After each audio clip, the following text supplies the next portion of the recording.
Segundo Timóteo, capítulo 3.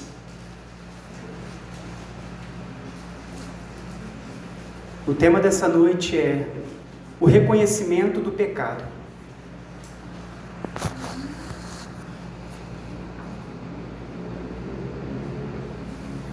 Diz assim, a partir do versículo 1.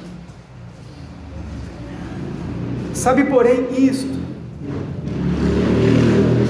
nos últimos dias sobrevirão tempos difíceis, pois os homens serão egoístas, avarentos, jactanciosos, arrogantes, blasfemadores, desobedientes aos pais, ingratos, irreverentes, desafeiçoados, implacáveis, caluniadores, sem domínio de si.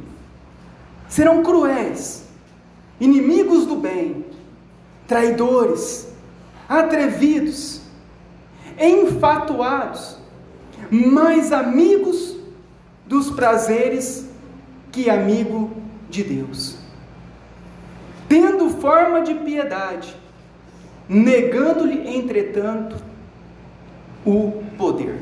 Até aqui, vamos orar?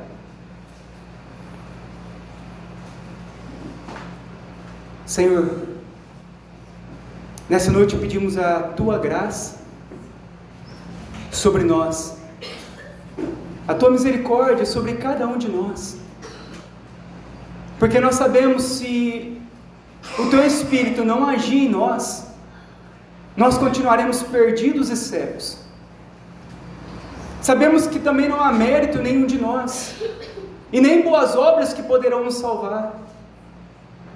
É por isso que nós pedimos misericórdia a Ti, rogamos por graça sobre nós, para que, ouvindo a Tua palavra, possamos entendê-la, porque muitos, ao ouvirem, não conseguem entender, muitos não conseguem viver ela, muitos nem entendem nada sobre ela.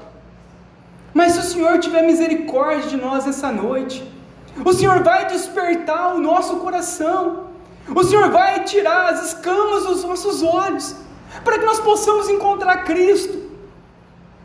Enquanto nós estivermos com os olhos fechados, enquanto nós estivermos vivendo para nós mesmos, enquanto nós vivermos como religiosos nesse mundo, nós continuaremos perdidos eternamente.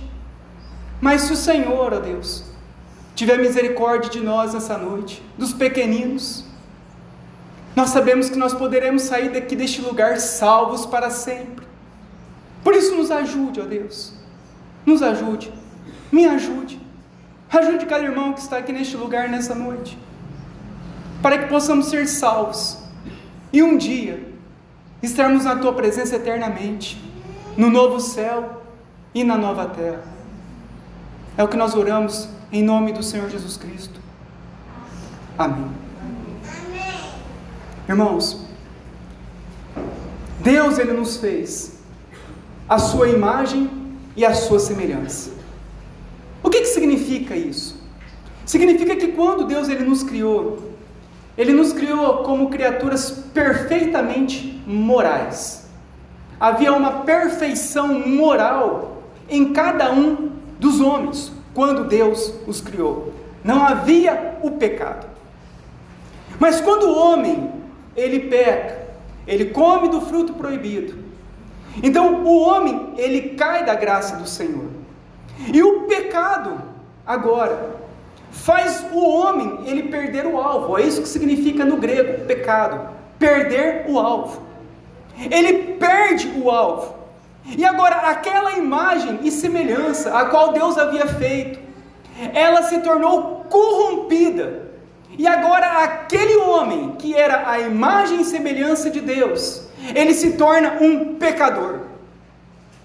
Deus, em sua misericórdia, então, Ele vai enviar o seu Filho, amado, Cristo, para que por meio dele, nós pudéssemos sermos salvos agora dos nossos pecados. Quando Cristo então vem a esse mundo, Ele vem primeiramente trazer a nós a nossa percepção dos nossos pecados, através da pregação do Evangelho, como o próprio Cristo diz em Marcos 1,15: arrependei-vos e crede no Evangelho.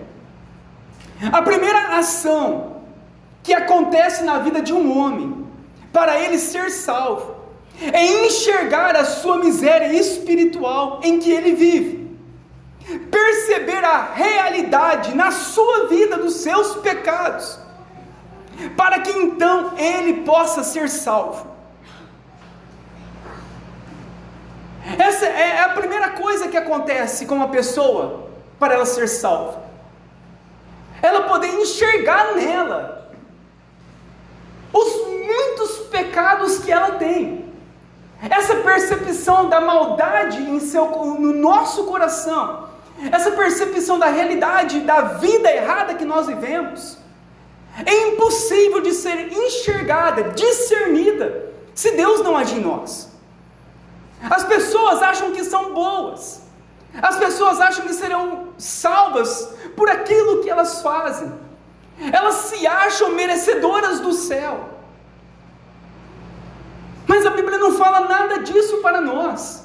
A Bíblia deixa claro que todos pecaram e todos carecem da glória de Deus. Quando o homem peca, logo pouco depois, o que vai acontecer no capítulo 6 de Gênesis?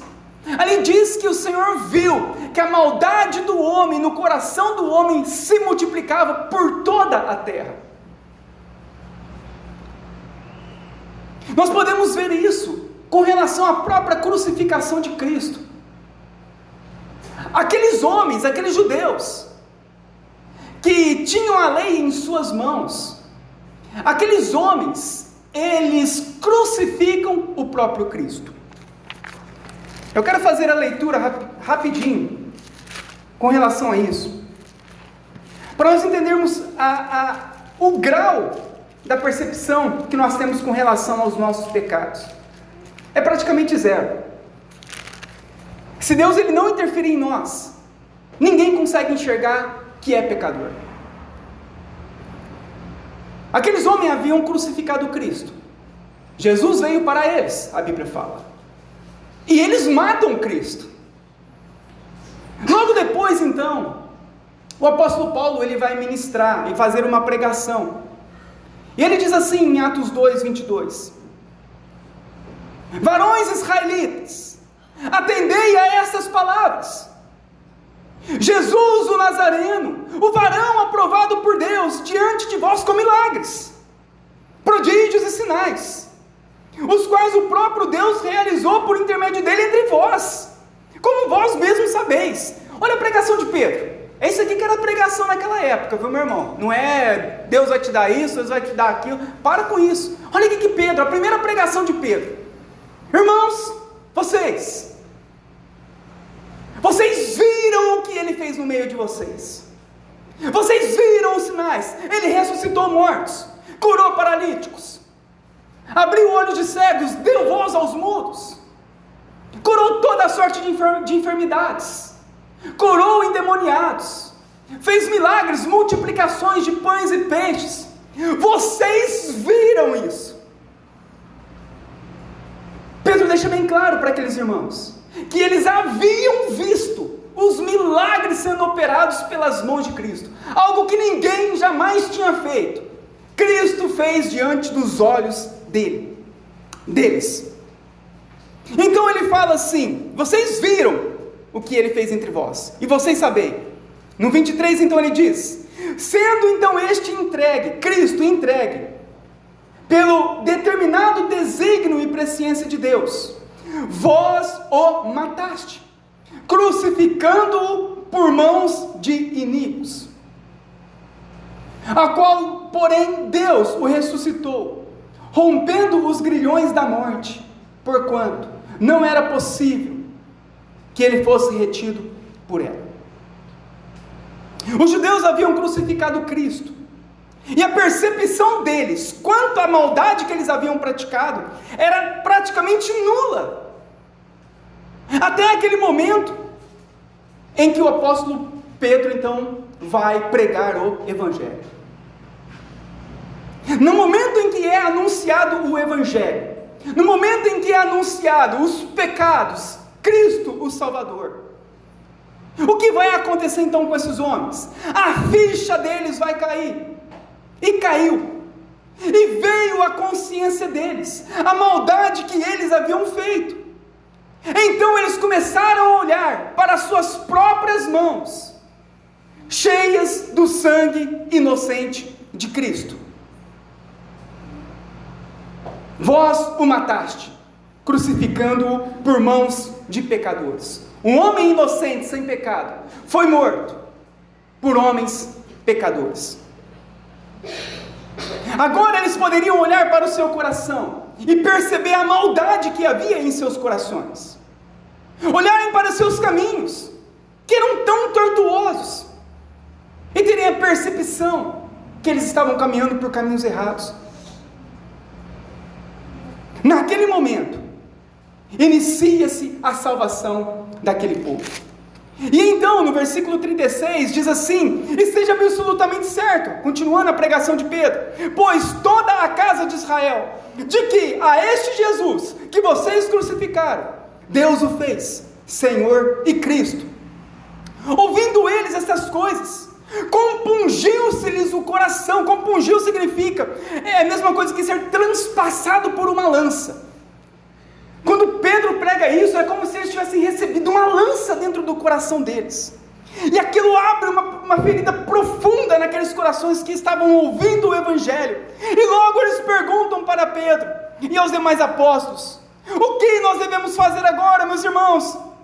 Então respondeu-lhes Pedro: vocês precisam se arrepender, cada um de vós seja batizado em nome de Jesus Cristo, para o perdão dos seus pecados, e recebam o dom do Espírito Santo.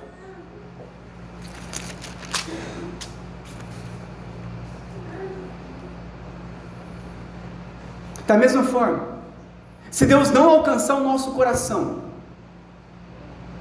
não teremos a percepção de quão mal nós somos. Aqueles homens haviam crucificado o próprio Deus, que havia feito tudo para eles, e eles não haviam percebido isso, até o momento em que eles ouviram o Evangelho. E aí os olhos, as escamas que estavam nos olhos, começaram a cair.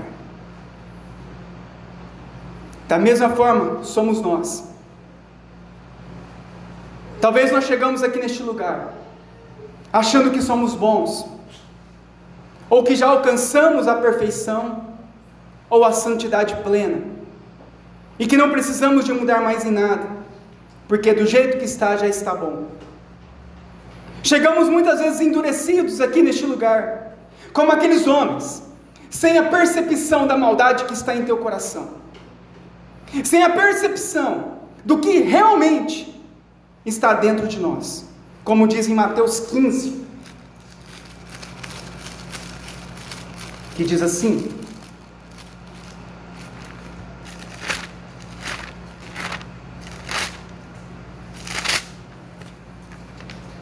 Mateus 15, 19 diz assim: porque é do coração que procedem os maus desígnios, os homicídios, os adultérios, a prostituição, os furtos, os falsos testemunhos, a blasfêmia.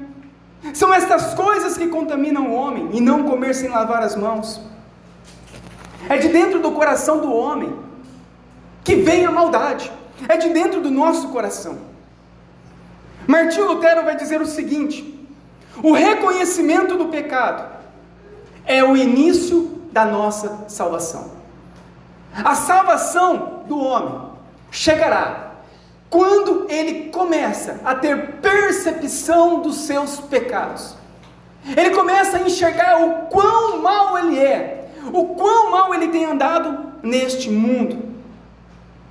E o meu maior desejo para todos os irmãos nessa noite é que todos vocês possam enxergar os teus muitos pecados na tua vida, se arrepender deles e ir a Cristo com fé, para que você possa ser salvo. Diante disso, nós então faremos a exposição do texto de 2 Timóteo.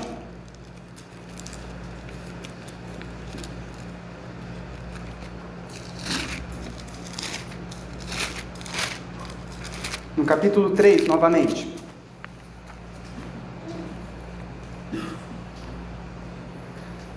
Versículo 1. Sabes, porém, isto: nos últimos dias. Nos últimos dias. O que significa os últimos dias? Os últimos dias nós compreendemos que é o tempo entre Pentecostes e até o dia da volta de Cristo, o arrebatamento. Quando na Bíblia fala os últimos dias, é o tempo em que se cumpre Pentecostes e o tempo até a volta de Cristo. Cristo poderia ter voltado a qualquer momento. É por isso que chamamos de últimos dias. A qualquer momento, a qualquer tempo, pode ser a volta de Cristo. E sejamos todos preparados para a gloriosa volta de Cristo. Então ele diz que nos últimos dias, significa que em todas as gerações, todos os povos, todas as pessoas, devem viver preparados para a volta de Cristo, ou para a sua própria partida, pela sua própria morte.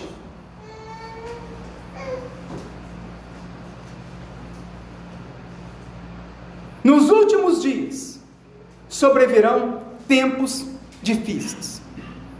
E por que os tempos serão difíceis? Paulo vai explicar. Por causa do pecado manifestado na vida dos homens. Os tempos serão difíceis no mundo, por causa da maldade que está no coração do homem, por causa de todos os nossos pecados, por causa da queda do homem, porque nós desobedecemos a Deus em tudo, porque nós quebramos todos os mandamentos. O mundo então vai se tornando cada vez mais difícil de se viver e de se conviver com outras pessoas.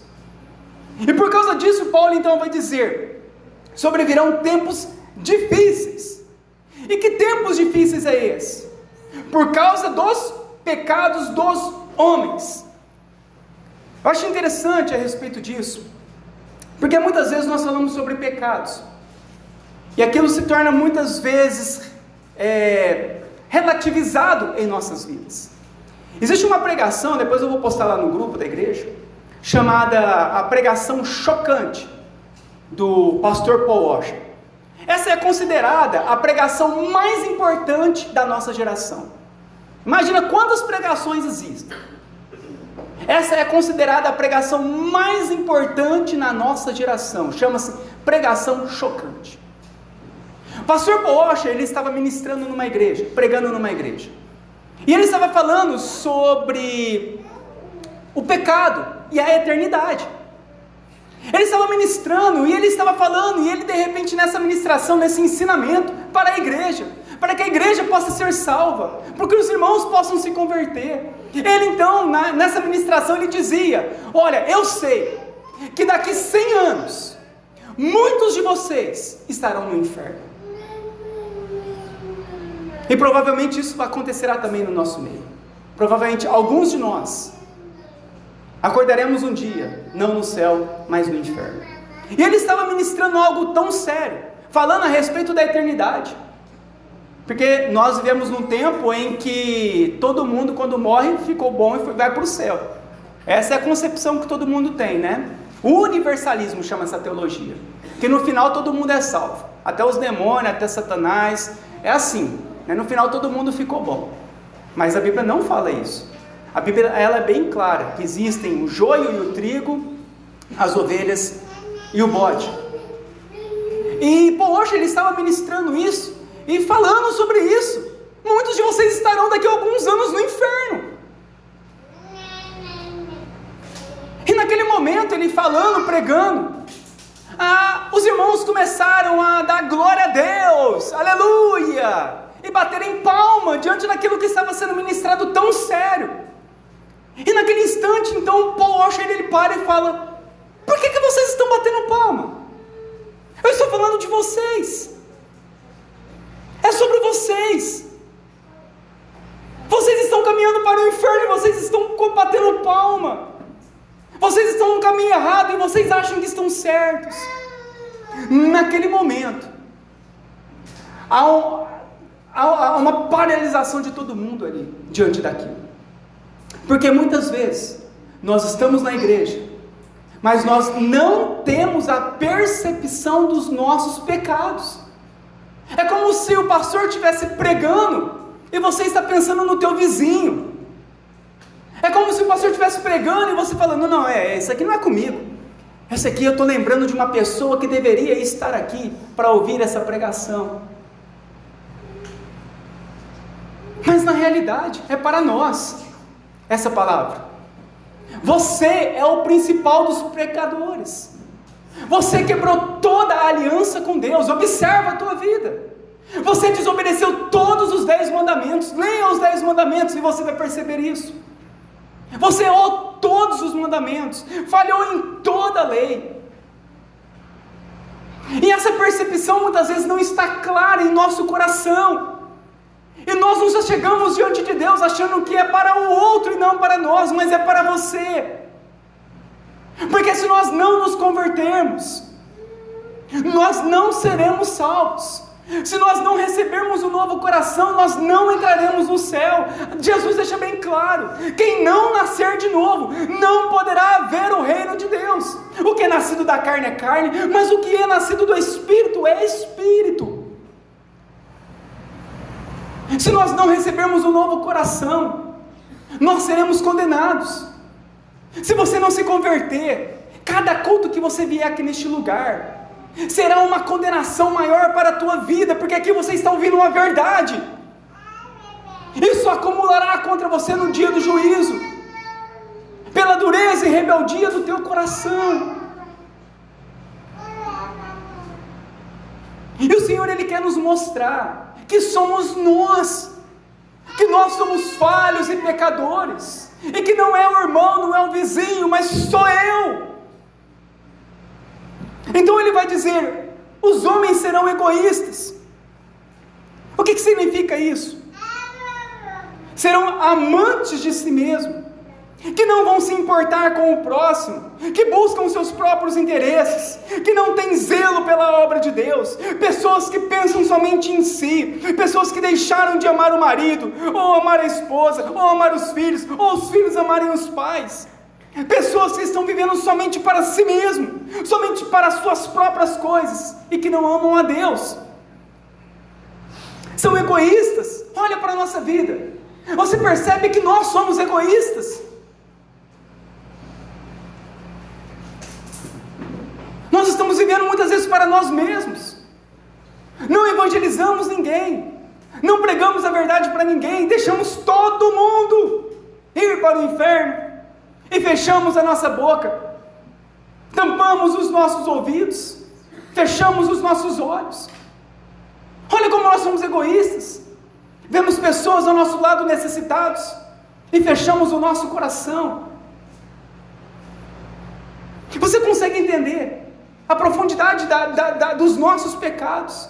Que os planos que nós fazemos são planos pensando em nós, e nunca no reino, buscando os nossos próprios interesses. Igreja, para muitos, se essa porta se fechar, tanto faz como tanto fez, vai para o outro, vai para outro, vai indo. Para um não faz a menor diferença ter igreja aqui ou não ter. O egoísmo, não entendeu, continua egoísta em seus pecados. Ele continua dizendo: serão avarentos, no versículo 2, avarentos, pessoas que amam o dinheiro, que o seu objetivo nessa vida é o trabalho, são os bens materiais, são os lazeres, amam mais os prazeres do mundo, e vivem mais para esse mundo do que para Deus. É como no livro do Peregrino, aqueles homens, eles amavam a cidade da destruição, e muitas vezes nós estamos amando a cidade da destruição.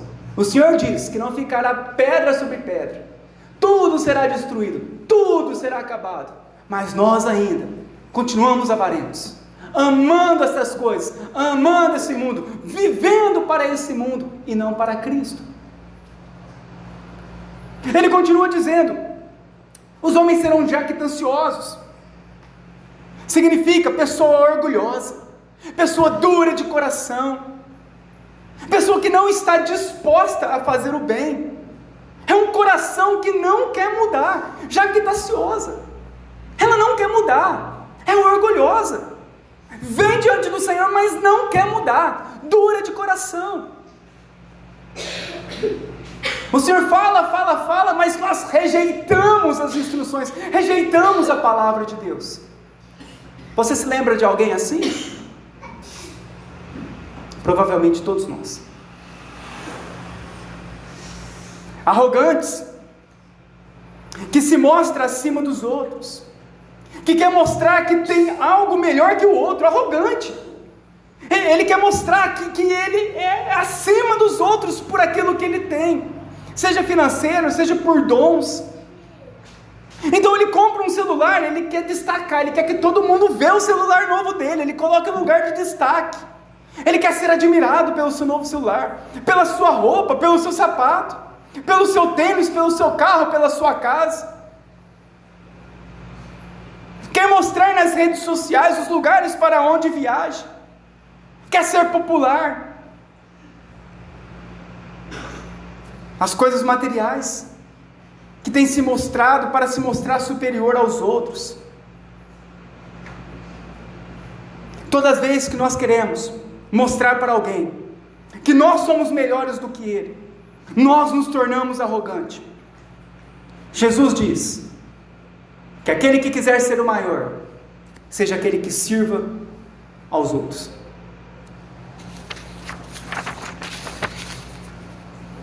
Ele continua dizendo: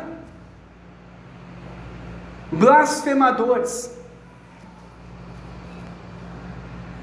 pessoas que difamam contra Deus, pessoas que falam mal contra aquilo que é de Deus, contra os mandamentos de Deus, contra a Bíblia, contra a igreja, pessoas que odeiam tudo o que se refere a Deus, blasfemadores, falam contra Deus, falam contra as instruções. Você instrui a pessoa aqui, fala a verdade para ela, ela blasfema. Não, isso está errado. Ela tampa os ouvidos, porque ela não quer aceitar a própria palavra de Deus. E ela então se levanta falando contra. O que estão ensinando está errado. Blasfemadores. Deus dá a direção, Deus mostra, mas ela se levanta contra, fala contra, vive contra. Ela vive uma vida para viver contra aquilo que Deus determinou. Pecado, são blasfemadores. Ele continua falando, desobedientes aos pais, que não são submissos à autoridade dos pais, que não respeita a autoridade que Deus deu aos pais, filhos que não acatam as ordens dos pais. Quando o pai ou a mãe diz, é hora de dormir, vá dormir. Desliga o celular, desliga o celular. Tem hora para chegar em casa, chega em casa na hora determinada. É a roupa para usar essa, usa essa roupa. Muda o comportamento. O que nós temos assistido? Filhos rebeldes. A maldade no coração do homem, principalmente os aqui da igreja. Deus te deu graça por ter uma família cristã, que tem ouvido a verdade. Valorize a tua família, ame a tua família, obedeça aos teus pais, obedeça a tua mãe. Olha o tamanho dos nossos pecados. Se nós parássemos por aqui, todos nós já estávamos condenados. Em alguma coisa dessa aqui nós já fizemos de mal. Tiago diz, se nós tropeçarmos em somente um preceito da lei, nos tornamos culpados de toda a lei. Nesse pequeno 2 versículos, todos nós já estaríamos condenados pelos nossos pecados. Mas ele continua falando, ingratos, pessoas mal agradecidas, as pessoas ajudam, estendem a mão, mas depois ela pega e fala mal por trás. Pessoas que têm um coração ruim, você pode ajudar o tanto que for, pode fazer tudo o que for por ela, mas ela sempre vai estar murmurando, reclamando, insatisfeita. O pai vai lá e compra tudo para o filho, mas os filhos continuam reclamando que não tem nada. Nós temos tudo o que nós precisamos para viver nesse mundo, mas sempre estamos insatisfeitos. Olha a insatisfação do nosso coração. Todos os dias reclamamos por aquilo que temos, reclamamos pela comida, pela roupa, por tudo que tem acontecido. Há uma grande corrupção em nosso coração. Ele continua dizendo que também os homens serão irreverentes. Irreverente significa alguém que é profano, aquele que falta de reverência por aquilo que é sagrado, ao culto público, chega atrasado por motivos não legítimos, faltam do culto por qualquer coisa, celular tocando na hora do culto, desprezam a leitura da palavra, não tem vida de oração, falam o nome de Deus em vão, dão mau testemunho nesse mundo. Tudo isso mostra a nossa irreverência quanto às coisas de Deus. Ensina os teus filhos a não fazerem bagunça na igreja, a não irem no banheiro no momento do culto, caso não seja legítimo, não ficar levantando, não ficar correndo dentro da igreja. Reverência. É desde pequeno que nós ensinamos a reverência. Hoje se tornam irreverentes, profano. Tudo aquilo que é de Deus, profana, vai contra, desobedece. Ele continua dizendo, no versículo 3, desafeiçoados, pessoas que perderam a afeição, que nutre a afeição, que não nutre a afeição por ninguém, que para ela todo mundo é inimigo. Uma pessoa que entre fazer o bem ou fazer o mal, ela sempre opta pelo mal. Quantas coisas podemos fazer de bom na igreja, na nossa família e na nossa sociedade? E por que não fazemos? Muitos de nós temos perdido a afeição, o amor, por aquilo que Deus tem nos dado. Implacáveis, que têm um comportamento hostil ou agressivo. Muitas vezes nós não percebemos, mas principalmente dentro da nossa casa. Nós acabamos tendo um comportamento muitas vezes hostil e agressivo com a nossa esposa.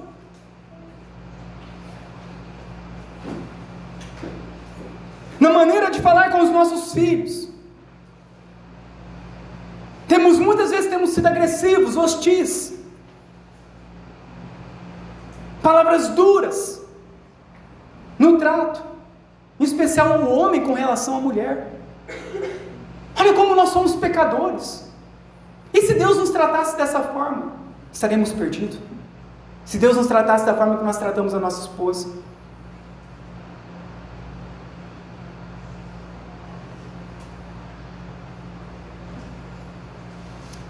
Da mesma maneira, as mulheres, com relação aos maridos, serem mulheres respeitosas, não desrespeitar o marido, como a Bíblia nos ensina. Todas as vezes que nós somos hostis ou agressivos em nosso comportamento, em ação ou em palavras, nós estamos pecando. As nossas palavras duras, a nossa maneira dura de falar, atitudes pesadas, estamos sendo implacáveis, terríveis pecadores. Não temos tido paciência com a família, nem no trabalho, e outras coisas que nos fazem pecar. Ele também diz aqui, no versículo 3, caluniadores. Esse é um dos piores que tem. A palavra no grego caluniador é diabolos, de onde que vem a palavra diabo. Diabo é o caluniador. O que é o caluniador? É o difamador. que acusa com falsidade, que faz falsas acusações e que faz comentários maliciosos. É aplicado a pessoas que, por se opor, isso aqui eu fui lá no dicionário grego para saber tudo isso aqui peguei no dicionário grego, mas essa aqui foi o que me chamou mais atenção.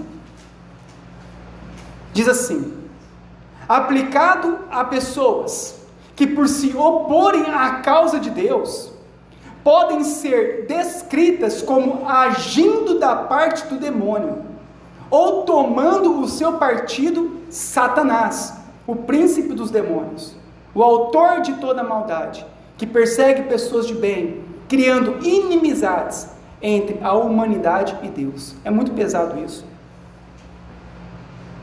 São pessoas que são conduzidas por demônios, muitas vezes salvos desviados, que têm a mente inflamada pelo maligno e acabam fazendo esse mal, e aquele que não é salvo, realmente ele pode ser possesso para fazer isso.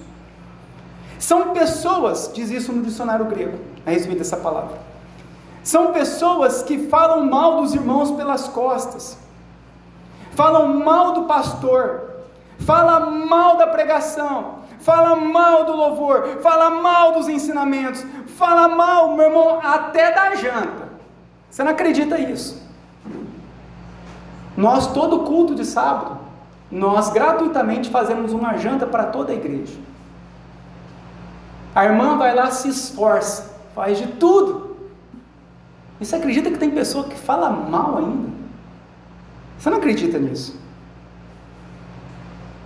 A língua do caluniador é um veneno, faz fofoca, fala de alguém sem que essa pessoa esteja presente, é um leve trás de assuntos que não edificam em nada a vida de ninguém, faz comentários maliciosos para tentar difamar alguém e dividir a igreja.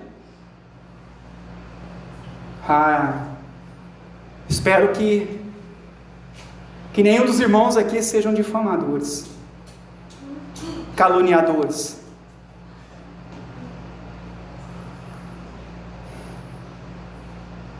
Geralmente essas pessoas que falam mal, elas não fazem absolutamente nada na igreja, tem a sua vida pessoal falida, seu casamento de mal a pior, filhos desviados, indo de mal a pior. Ela não consegue enxergar o seu próprio umbigo e quer tirar o cisco do olho dos irmãos. Quer tirar o cisco do olho dos irmãos e não consegue ver a trave que há no seu próprio olho. São pessoas que não têm travas na língua, que quando se juntam com outros irmãos, sempre falam besteira. Em especial, as mulheres tomarem muito cuidado quando se reúnem, porque a Bíblia fala muito a respeito das mulheres. Quando diz a respeito da fofoca, calúnia e difamação, a Bíblia quase 100% é voltado para as mulheres, sobre esse assunto. Muito cuidado com as pessoas que vão na sua casa, e que não é para boa edificação, que vão para fazer fofoca. Se não for uma pessoa que vai falar de Deus para edificar a sua vida, fecha as portas da tua casa, e não deixe essas pessoas entrar na tua casa, meu irmão. Ande com pessoas que edificam a sua vida, ande com pessoas que falam da palavra de Deus, ande com pessoas que querem o bem, seu bem e o bem da igreja. Não ande com difamadores, fofoqueiros, caluniadores. Esses muitas vezes estão endemoniados, ou possuídos, ou sendo conduzidos em seus pensamentos por demônios. Também é algo muito comum entre as mulheres, quando se reúnem em grupo, expor algo sobre o seu marido, que é uma calúnia, que é uma difamação, o que faz parte da tua casa deve permanecer dentro da tua casa, ao menos que haja alguma situação de aconselhamento com o pastor. Nunca fale para ninguém sobre os problemas da tua casa, sobre as dificuldades do teu marido. É entre você e o teu marido. Ninguém tem que saber nada sobre a tua vida pessoal. Guarda a tua língua, guarda o teu coração e não calunia. Quando se reunirem, reúnem-se para a glória do Senhor.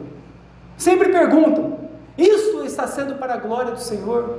Em alguma coisa, algum irmão será edificado? Se não for, fecha a boca, não fale mal, não aceita quem fale mal. Isso é muito importante também em nosso meio. A Bíblia, ela nos ensina sobre a disciplina eclesiástica na igreja. O que é disciplina? Nós já tivemos essas aulas com, se eu não me engano, foi com o pastor Jonas. A disciplina eclesiástica como é? Se chegar alguém para você, falando mal de algum irmão, de alguém, sem que esse irmão esteja presente, você não deve aceitar nenhum tipo de acusação. E você deve repreender esse irmão.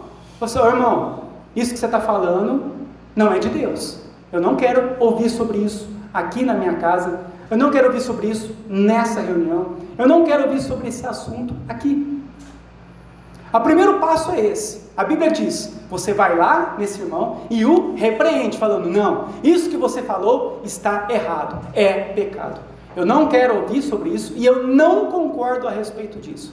Esse é o primeiro passo na disciplina eclesiástica contra os caluniadores ou contra qualquer outra pessoa que queira viver uma vida no pecado. A segunda coisa, quando novamente acontece uma reincidência, novamente esse irmão vem falar mal. Agora o que você faz? Você já tinha falado, o irmão não quis mudar, agora você vai chamar um oficial da igreja para testemunhar a respeito disso, e você e o oficial diante dessa pessoa e falar com ela: irmão, aquilo que você falou agora tem um testemunho. A Bíblia fala que nós devemos levar 1 ou 2 testemunhos. Chama um oficial para ir junto, para repreender esse irmão e falar: irmão, falou isso, e está errado, então traz uma testemunha. Caso o irmão continue ainda fazendo o que é errado, caluniando, falando mal, a Bíblia fala então para nós chamarmos e apresentarmos diante da igreja essa situação. Então vai ser apresentado: o irmão fulano de tal está caluniando a irmandade, está falando mal da irmandade, está fazendo isso. Então é apresentado diante de toda a congregação, e a congregação agora vai até esse irmão e fala para ele se arrepender. Caso esse irmão não se arrependa, esse irmão então é excluído da igreja. Ele não poderá mais congregar em nosso meio. É assim que Jesus, ele ensina para nós. E isso é muito importante, nós entendermos a respeito disso. Porque este lugar é um lugar santo. É uma igreja. É a noiva de Jesus. Nós não podemos levar a igreja de qualquer forma. Não podemos fazer de qualquer forma. As coisas têm que ser feitas da maneira correta. Ou quer, ou segue Deus, igual Josué falou: quer Senhor? Segue o Senhor. Não quer? Tem mais de 100 igrejas aqui na cidade. Tem uma igreja em cada esquina. Vai em outra igreja. Mas se você quer Deus, quer permanecer, então ame a igreja. Ore pela igreja. Trabalhe pela igreja. Ajude os irmãos. Estenda a mão para os irmãos. Mas não se levante contra a irmandade.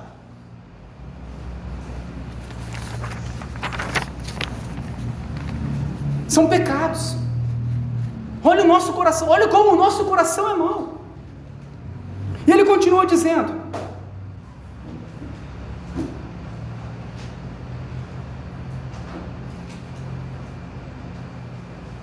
no versículo 3 mesmo: sem domínio próprio, sem domínio de si, é sem domínio próprio. Pessoas que não têm controle próprio, pessoas descontroladas quanto ao pecado. Elas não conseguem travar a língua, não conseguem dominar sobre os pecados. Pessoas que não têm domínio, gasta mais do que ganha, fala o que não deve falar, faz o que não devia fazer, não consegue controlar suas emoções, seus sentimentos e acaba ofendendo outras pessoas. Cruéis. Cruel significa pessoa que deseja o mal, que deseja as más notícias, que se eu não tenho, ninguém deve ter. Jesus diz que nós devemos nos alegrar com os que se alegram e sofrermos com os que sofrem, mas o cruel, ele não quer a alegria de ninguém, o desejo dele é o sofrimento de todos. Uma pessoa que tem um coração ruim, amargurado, maldoso, inimigos do bem, que se opõem à bondade, e as pessoas de bem, elas se opõem, elas se levantam contra aqueles que querem fazer o bem. Tudo que for bom é contra, tudo que é ruim é a favor. É o que nós assistimos até muito na nossa própria política no Brasil, que ao invés de fazerem o que é certo, e o bem para as pessoas, e aprovar leis que vão beneficiar o nosso país, eles fazem tudo ao oposto, e querem prejudicar o povo. Tudo que for para destruir o Brasil, eles querem fazer. E também com relação à própria igreja, onde nos congregamos. São pessoas que se opõem àquilo que é certo, e que seus esforços não são para ajudar, são sempre para atrapalhar. Sempre fazem força ao contrário. Nunca estendem a mão para pegarem uma vassoura para varrer o chão, mas estendem as duas mãos para derrubar aquele que faz.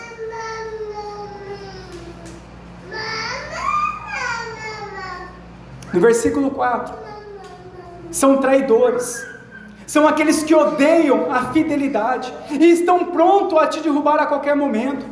São pessoas que por causa da inveja ou dinheiro, fazem qualquer coisa, para ocupar o teu lugar, ou te destruir. São pessoas que não são, que são compradas pelo sistema desse mundo. São atrevidos, significa pessoas precipitadas e apressadas, pessoas precipitadas para o pecado, são apressadas para o caminho errado. Elas não oram para ver a direção de Deus, elas fazem todas as coisas, e tudo depois que está feito, então pedem a direção de Deus. Fazem negócios precipitados, comprem coisas precipitadas. Seria na prática pessoas que vivem a sua vida sem ouvir a voz de Deus. São pessoas que vivem sem Deus. E enfatuados. Enfatuados. O último. São pessoas cegas com seu orgulho ou convencimento. São os chamados de tolos. São tão orgulhosos que não conseguem enxergar que estão errados. São pessoas que estão convencidas que estão certas, mesmo estando errada. Você olha para a pessoa e vê que está errado, mas quando você pergunta para a pessoa, ela diz que eu estou certo. Mas é perceptível que o caminho dela está errado, e o enfatuado se torna tão obstinado ao erro, que acaba vivendo nesse mundo como um tolo.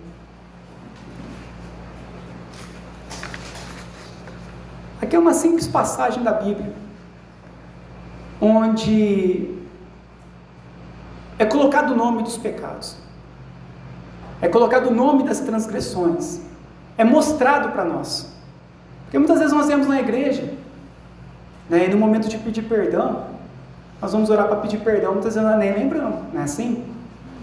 Eu vou pedir perdão, meu Deus, o que eu errei? Por isso que é bom ler a Bíblia, você vai percebendo o que você errou. Aqui nós vemos o quê?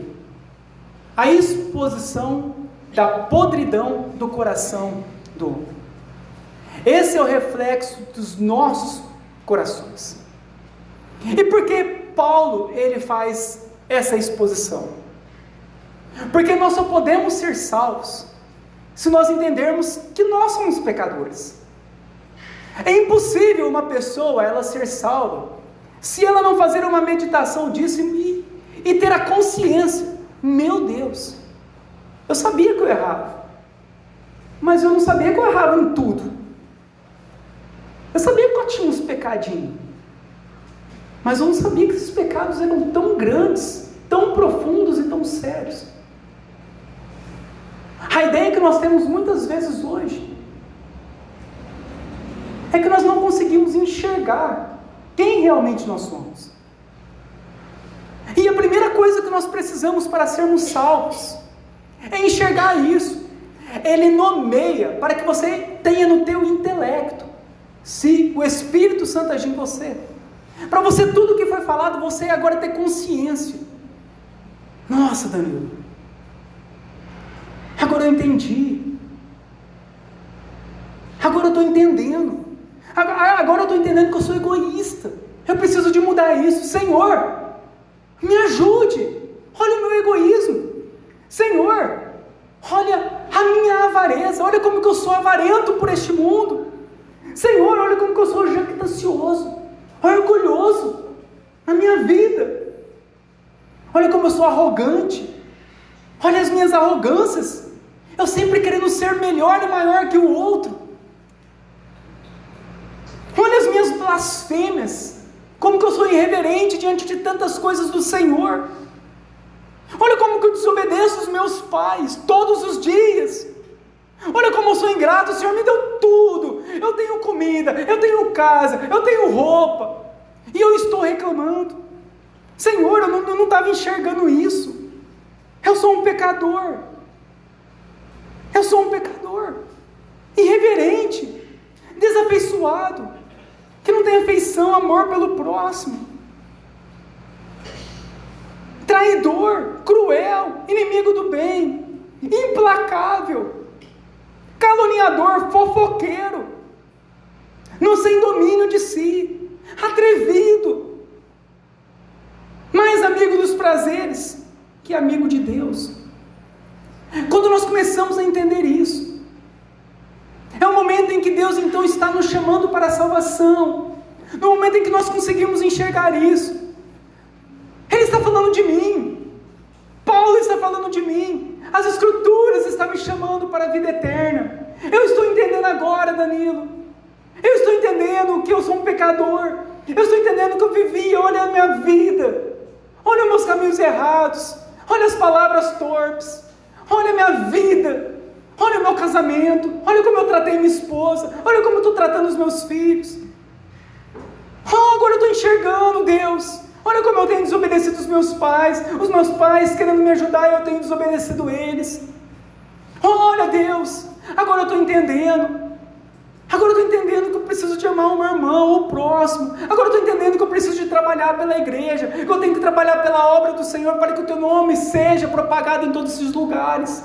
Agora eu estou entendendo, porque antes eu trabalhava para mim, eu queria o dinheiro para mim, eu queria gastar o meu tempo comigo, mas agora não, eu estava sendo egoísta. Eu quero ajudar a igreja, eu quero limpar a igreja, eu quero fazer a janta, eu quero cantar, eu quero pregar, eu quero orar, eu quero interceder. Olha, eu estou gastando meu tempo com esse mundo, um monte de pessoas indo para o inferno, eu não venho orar no culto, eu não venho interceder, eu não venho clamar por salvação de ninguém. Olha como eu sou egoísta, eu quero tudo para mim. Senhor, me ajuda, me dá um domínio próprio, me fortalece. Agora eu estou entendendo que os meus caminhos são tortuosos, que eu estou andando pelo caminho errado, e o Senhor está me chamando para voltar ao caminho certo. Me ajuda, Espírito Santo, olha os meus muitos pecados, olha a minha vida, olha o meu coração, olha os meus pensamentos, eu não consigo, me ajuda. Você lembra daquele cego no meio do caminho, ele ouve sobre Cristo, ele não conseguia enxergar, ele só ouvia o movimento, e ele então começa a falar: filho de Davi, tem misericórdia de mim. E ele gritava cada vez mais alto: filho de Davi, me ajude, me salve, tenha misericórdia de mim. E ele gritava cada vez mais alto, e todo mundo falava: fica quieto, está atrapalhando o mestre. E ele gritava mais alto. É assim, aquele que entendeu os seus muitos pecados, ele vai gritar mais alto por Cristo: Cristo, me salve dos meus pecados. Então daqui a uns anos eu estarei no inferno, se o Senhor não agir nos meus pensamentos, se o Senhor não agir no meu coração, se o Senhor não agir na minha língua, nos meus caminhos, eu estarei perdido eternamente. Os meus dias estão se findando, eu estou envelhecendo, os meus dias terminarão em breve, e eu partirei desse mundo, e eu não tenho certeza da minha salvação. Jesus, salva a minha vida, salva a minha alma, me ajuda. É isso. É isso que o Senhor quer de nós. A exposição disso é para nós vermos quão débil nós somos, quão fraco nós somos, quão sujo nós somos, para que nós possamos ir até Ele, porque Ele diz que se nós formos a Ele, Ele nos limpará dos nossos pecados, Ele nos purificará de toda a injustiça, Ele nos dará a vida eterna, Ele nos curará, Ele nos tirará o coração duro e nos colocará um coração de carne, Ele nos regenerará. É Ele, nós devemos ir até Ele. Talvez você está aqui vindo na igreja há anos e ainda não se converteu. Talvez você está dando glória, aleluia, mas ainda não foi mudado o teu coração. É o momento de nós irmos até Cristo. Se você não for até Cristo, você não será salvo. Mas o Senhor diz: todo aquele que vier a mim, de modo algum o lançarei fora. O Senhor diz: todos quantos o receberam, deu-lhes o poder de se tornarem filhos de Deus, a saber, a todo aquele que creu em seu nome. Vá até Cristo, porque todo aquele que invocar o nome do Senhor, ele será salvo. Vai até Cristo, Ele é a água viva, é Ele quem salva. Vai e beba, é de graça. Nós precisamos de ir até Cristo, porque todos nós pecamos, uns mais, outros menos, mas todos nós estamos destituídos, sendo impossível nós irmos ao céu pelas nossas obras. É nesse momento em que nós olhamos para o nosso fracasso espiritual, é que nós podemos então agora de joelhos irmos até Cristo, rogarmos até Cristo, falar: Cristo, olha a minha vida, eu não consigo cumprir nada, eu sou fraco, eu sou um débil, eu preciso de Ti. E é o momento então que Cristo, Ele estende as mãos, nos pega pelas mãos e novamente nos levanta, como Ele fez com Pedro. Quando Pedro tira os olhos de Cristo, ele começa a afundar, mas Pedro pede a Cristo: me ajuda. Logo Cristo estende as mãos e levanta Pedro novamente. Não queira ser obstinado ao teu pecado, não queira ser duro com o teu coração, mas fala ao Senhor, ora ao Senhor, Ele é poderoso para salvar. E ele então termina no capítulo 3, versículo 10, diz assim, aí mesmo: tu, porém, Timóteo, tens seguido de perto o meu ensino, procedimento, propósito, fé, longanimidade, amor e perseverança, as minhas perseguições e os meus sofrimentos, aos quais me aconteceram em Antioquia, Íconio e Listra, que variadas perseguições tenho suportado. De todas, entretanto, me livrou o Senhor. Ora, todos os que querem viver piedosamente em Cristo Jesus serão perseguidos, mas os homens perversos e impostores irão de mal a pior, enganando e sendo enganados. Tu, porém, Timóteo, tu, porém, igreja, permanece naquilo que aprendestes, o qual fostes inteirado, sabendo de quem aprendestes, da própria palavra do Senhor, e que desde a infância sabes as sagradas letras, que podem te tornar sábio para a salvação pela fé em Cristo Jesus.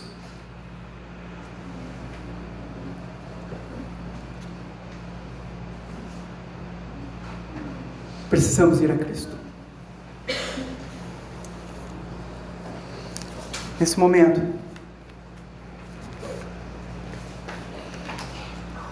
nós vamos fazer uma reflexão da nossa própria vida.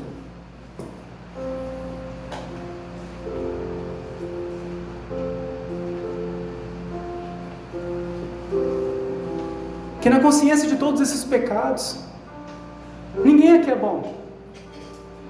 Essa palavra é essencialmente para mim. Por conhecer a Escritura, eu me considero pior que todos vocês.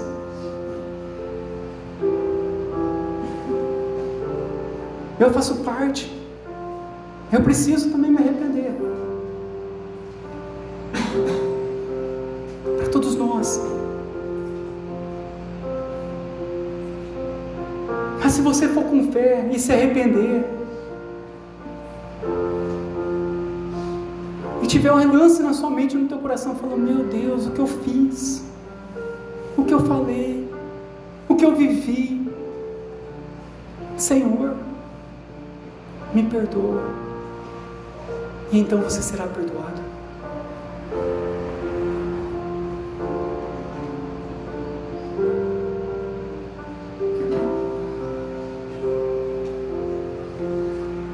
Amém, Deus.